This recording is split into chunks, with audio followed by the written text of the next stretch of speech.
मेरे कुछ व्यूअर्स ने मुझे बताया कि वो रिटायरमेंट प्लानिंग करना चाहते हैं। अब वो चाहते हैं कि रिटायरमेंट के 10-15 वर्ष पहले कुछ लमसम अमाउंट इन्वेस्ट कर दें ताकि रिटायरमेंट के बाद उनको कुछ दिक्कत ना हो, क्योंकि उनको ये पता है कि रिटायरमेंट के बाद जो उनको पेंशन मिलेगी वो house hold activity carry on करने के लिए सफिशियंट नहीं होगी। उनको 10-15 हज़ार रुपये और चाहिए होंगे। इसी बैकग्राउंड में हम आज चर्चा करेंगे कि म्यूचुअल फंड में इन्वेस्ट करके वो कौन सा तरीका है कि यदि हम 5 साल या 10 साल एडवांस में हम प्लानिंग करें तो 10-15 साल के बाद जब वो रिटायर करें तो उनको 10 से 15 हज़ार के आसपास या उससे अधिक, डिपेंड करता है कि आपने कितना अमाउंट आप इन्वेस्ट करने जा रहे हैं, उनको प्रॉपर रेगुलर इनकम मिलता रहे और कुछ वर्षों के बाद उन्होंने जो वो पैसे इन्वेस्ट किए थे उसका कुछ एक बड़ा कॉर्पस भी क्रिएट हो जाए, सो दैट कि उनकी post retirement life properly lead वो कर सके।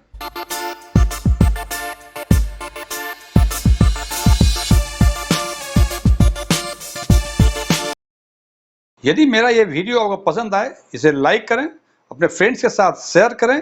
कुछ चीज़ें अच्छी लगी हो कमेंट करके बताएं, कुछ चीज़ें अच्छी नहीं लगी हो इसके बारे में ज़रूर बताएं। और यदि आप पहली बार हमारे चैनल को विजिट कर रहे हैं तो सब्सक्राइब करें और बगल में बेल आइकन को जरूर दबाएं ताकि हमारे सभी नए वीडियो की नोटिफिकेशन आपको लगातार मिलती रहे। एस1 टैक्स में आपका एक बार फिर से स्वागत है। मेरा नाम डीएम झा है और उस प्लान का नाम है सिस्टमेटिक विड्रॉल प्लान।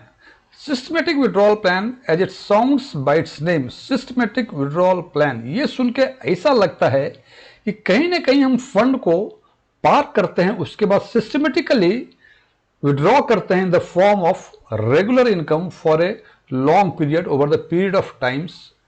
और जब लंबे समय के लिए हम पैसे को विड्रॉ करते हैं तो जो रिमेनिंग अमाउंट उन पार्क फंड जहां पार्क करते हैं वहां होता है, वो भी अपने आप में अप्रिशिएट करता है। और हम देखते हैं कि लंबे समय के बाद, लंबे समय तक हमने रेगुलर इनकम भी किया और उसके बाद एक बड़ा कॉर्पस ही बन जाता है। और इस एनालिसिस के लिए इस वीडियो में हमने 2 सेगमेंट को सेलेक्ट किया है और वो सेगमेंट है हाइब्रिड, एग्रेसिव और लार्ज कैप।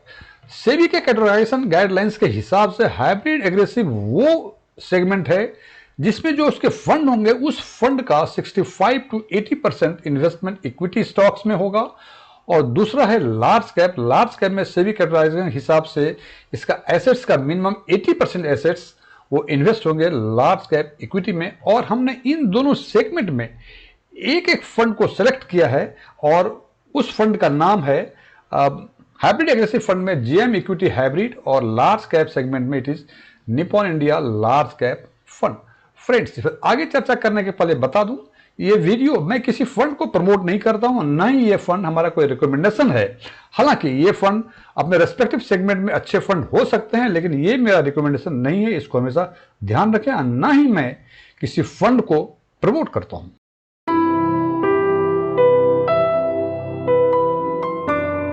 इस एनालिसिस में हमने 2 सिचुएशंस लिया है। पहला सिचुएशंस ये है कि रिटायरमेंट जिस महीने में हमें होना है उसके 1 महीने पहले हमने निर्णय लिया कि हमें 10 लाख रुपए इन्वेस्ट करने हैं और अगले ही महीने से हमें रेगुलर इनकम 10,000 और 15,000 दोनों सिचुएशन की चर्चा की है। हमें अगले 10 साल तक लेने हैं, तो 10 साल के बाद देखेंगे कि टोटल विड्रॉल कितने किए हमने और जिस स्कीम में हमने जिस फंड में फंड पार्क किए थे उसमें जो रिमेनिंग अमाउंट बचे यदि तो वो कितना एप्रिसिएट हुआ, वो एप्रिसिएट होके कितना उसका कॉर्पस बन गया। दूसरे सिचुएशन में हमने माना है कि हमने रिटायरमेंट के 5 साल पहले ही सोचा हमने कि 5 साल के बाद रिटायर करना है। और चूंकि 5 साल पहले एडवांस में सोचा है तो हमने 10 लाख रुपए किसी पर्टिकुलर फंड में हमने इन्वेस्ट कर दिया है और अगले 5 साल के बाद हम 10,000 और 15,000 रेगुलर इनकम लेना शुरू करेंगे और वो अगले 5 साल तक लेंगे। तो उस सिचुएशन में हम दोनों सिचुएशंस में देखेंगे कि टोटल अमाउंट हमने कितने विड्रॉ किए और कितना कॉर्पस क्रिएट हुआ। और ये सिचुएशन हम जो पार्क करने की बातें हैं जीएम इक्विटी फंड और जीएम लार्ज कैप और निपॉन लार्ज कैप फंड दोनों में इन्वेस्ट करने के सिचुएशंस में हम चर्चा करेंगे। तो सबसे पहले हम देखते हैं कि आज से पूरे 10 साल पहले यानी 7 सितंबर 2013 को 10 लाख रुपए हमने जीएम इक्विटी हाइब्रिड जो कि एग्रेसिव हाइब्रिड का फंड है और निपॉन लार्ज कैप जो कि लार्ज कैप का फंड है, दोनों में इन्वेस्ट किया। और पहले सिचुएशन में हमने ये देखा कि चूंकि हमने 7 सितंबर को इन्वेस्ट किया था तो 7 अक्टूबर से लेके 7 सितंबर 2023 तक पूरे 10 साल हमने 10,000 रुपए प्रति माह के हिसाब से यदि हमने विड्रॉ किए तो दोनों ही सिचुएशन पे चाहे दोनों ही सिचुएशन, चाहे वो जेएम हाइब्रिड इक्विटी फंड में इन्वेस्टेड हो या निप्पॉन लार्ज कैप में, टोटल विड्रॉल जो है ये 12 लाख हुए। और टोटल विड्रॉ करने के बाद 7/9/2023 को जो कॉर्पस क्रिएट हुआ वो जेएम हाइब्रिड इक्विटी में इट इज 12,61,000।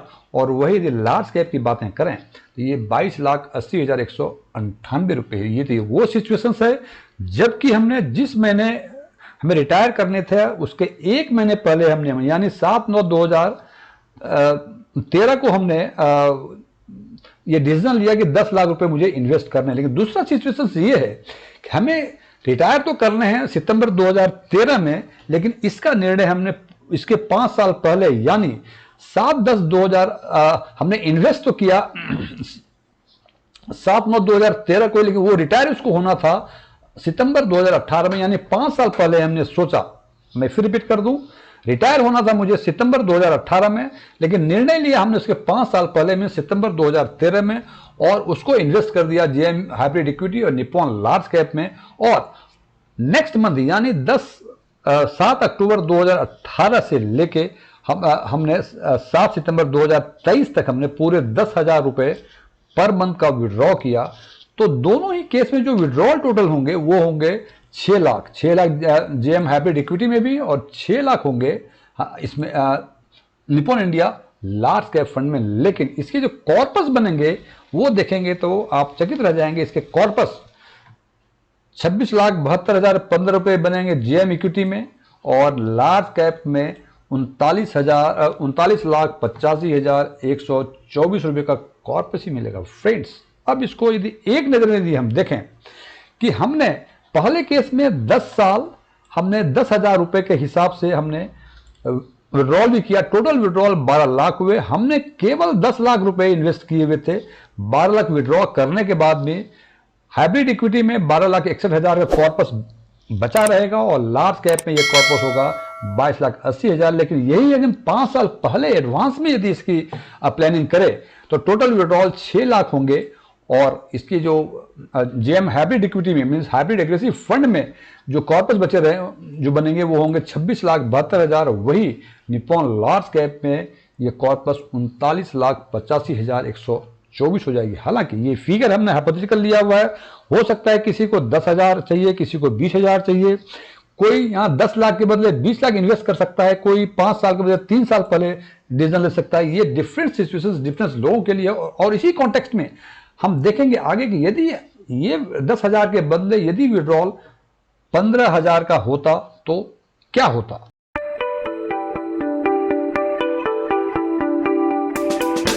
अब हम चर्चा करेंगे कि यदि ये 10,000 के बदले यदि हम 15,000, दोनों सेम सिचुएशंस में 10,000 के बदले 15,000 रुपए यदि इन्वेस्ट किए होते तो स्थिति क्या बनती। उस परिस्थिति में हम देखते हैं कि यदि हम पहली परिस्थिति में यदि दोनों ही केस में चाहे वो जेएम हाइब्रिड इक्विटी हो या निप्पॉन लार्ज कैप हो पूरे 18 लाख रुपए विड्रॉ किए होते, और उस परिस्थिति में जो कि 5 साल एडवांस में निर्णय लिया था हमने, उस केस में पूरे 9 लाख का विड्रॉल हुआ होता। लेकिन यदि इसका कॉर्पस जो बनेगा 7/9/2023 को दोनों ही सिचुएशंस में, तो हम देखते हैं कि वो कॉर्पस फर्स्ट केस में जिसमें कि एक महीने पहले निर्णय लिया था ये 65,871 रुपए बनते in case of JM hybrid equity fund means hybrid aggressive fund में, और निप्पॉन लार्ज कैप में ये 9,30,000 बनता है। जबकि दूसरे केस में विड्रॉल टोटल 9 लाख होते दोनों ही कंडीशंस में, लेकिन जेएम हाइब्रिड इक्विटी में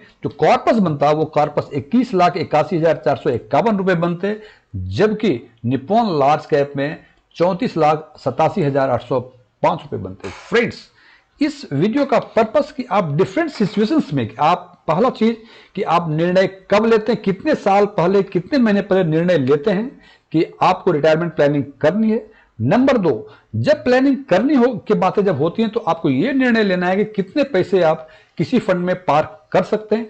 तीसरा चीज आपको यह निर्णय लेना पड़ेगा कि जब आप रिटायर करेंगे उस टाइम कितने फंड की रिक्वायरमेंट है। जहां हमने यहां 10,000 और 15,000 पर मंथ का एग्जाम्पल दिया है, हो सकता है ये आपका अधिक हो या कम हो, और तीसरा, आपको ये देखना है कि आपको किस फंड में, पहले तो ये देखें किस सेगमेंट में आपको इन्वेस्ट करना है। मेरा यहां